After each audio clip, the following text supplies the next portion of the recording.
India is consistently labeled the fastest-growing major economy in the world.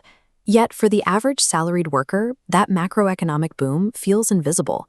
In fact, most people feel like they are getting poorer. The numbers aren't adding up.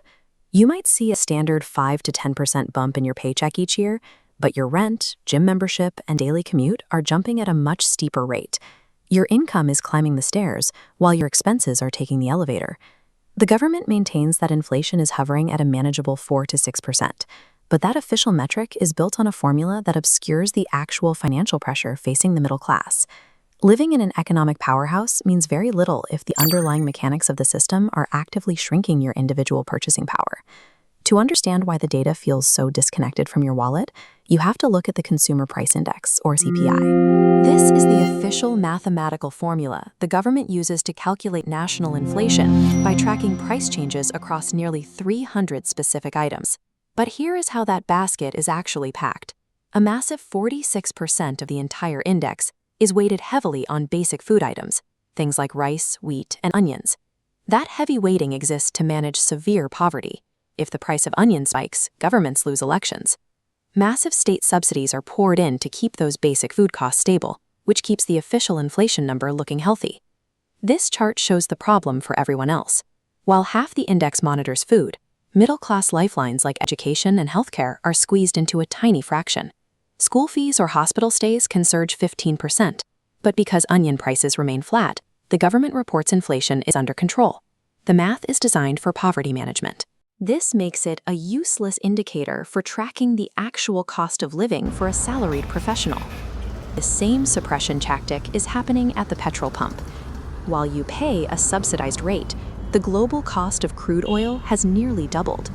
If the national oil companies passed that raw cost on to you today, you would be paying an extra 30 rupees for every single liter of fuel. The government is currently absorbing these massive financial losses to prevent immediate public outrage. They are artificially holding back the market reality to protect their political standing. But these losses cannot be hidden forever.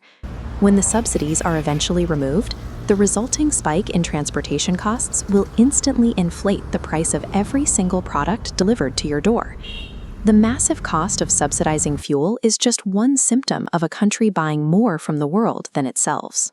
This widening trade gap has created a volatile trajectory for the currency, with some analysts predicting the rupee could crash to a historic low of 150 against the US dollar. That crash reflects a deep structural vulnerability. India depends on foreign markets for its most basic needs, meaning it is constantly exchanging its own wealth for the rest of the world's goods. India imports roughly 800 tons of gold annually, while domestic mines produce barely one single ton. To bring this across the border, the central bank must sell off rupees and drain its dollar reserves. The situation has become so severe that Prime Minister Narendra Modi issued a public directive asking citizens to stop purchasing gold. This directive serves as a desperate macroeconomic defense mechanism. By asking citizens to curb their consumption, the government is attempting to slow the drainage of critical foreign exchange reserves. Every imported luxury drains the nation's dollar supply. That constant outflow steadily weakens the currency, eroding the rupees sitting in your bank account. We can look at the 2021 economic collapse in Sri Lanka to see what happens when a currency loses its value. Their local rupee dropped 40% in a matter of months. Without dollars to buy imported oil, the energy grids failed. Citizens spent days standing in long queues just to secure basic fuel for survival. When a currency goes into freefall, your monthly salary might stay the same on paper, but its actual ability to buy food, power, and shelter vanishes overnight. This exposes the brutal rule of high inflation.